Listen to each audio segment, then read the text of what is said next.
Uluwatu is such a special wave. I mean, it starts on your, on your walk down into the cave, and you step off onto the sand, and you're in the middle of this giant cave that sort of bends around, and you can't see the wave until you sort of come around the corner. It's like a moment of, real appreciation of nature, and really makes you feel like you're on an adventure. They say that there's the goddess of the South Sea. The Balinese surfers, as they go down and they're in the cave, before they get in the water, they'll go and they'll ask for permission to the goddess of the South Sea, just to go into the ocean so she doesn't mess around with them.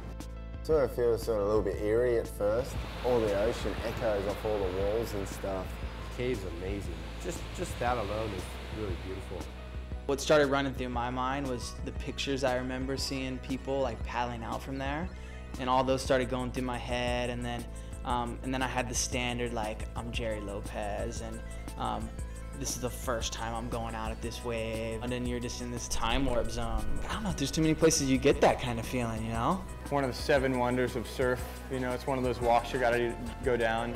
Bells is one of those spots. You walk down the stairs. Certain spots have their little things about them, and walking through the cave at Uluwatu is one of them. As you walk out and you get to the water, you just see it open up right in front of you. And you're just looking at it peeling down the line. At low tide, you can kind of walk most of the ways out, and then you just jump and paddle. And at high tide, you pretty much paddle most of the way out. Uluwatu's a wave that's got so many different faces on so many different tides and swell directions. You've got the peak, which is good on a higher tide, which has been really contestable. You've got the racetrack on a lower tide on smaller swells, which is where we are now. Sort of drains along the reef, along the cliff. And then you've got outside corner when it's bigger and wallier and the tide's lower. It's a huge playing field. The reef's really long. It seems like you get lost out there pretty easy if you're not careful. There's so much water moving out there. Pretty easy to get washed way down the reef. Coming in is a lot heavier because there's so much sweep that if you don't come in right at the right spot, you're pretty much going to be heading down towards Padang.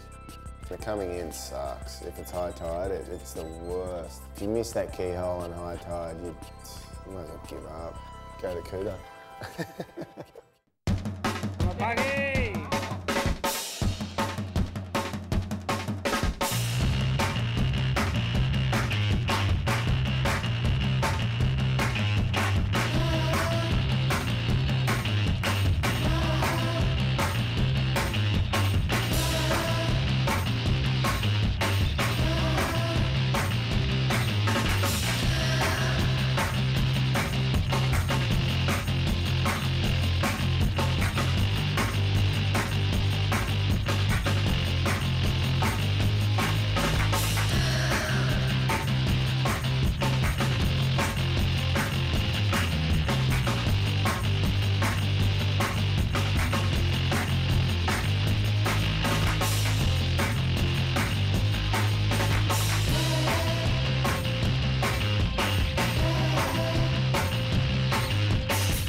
Bali is a Hindu island, so it's different from Java and most of Indonesia. If you're Balinese,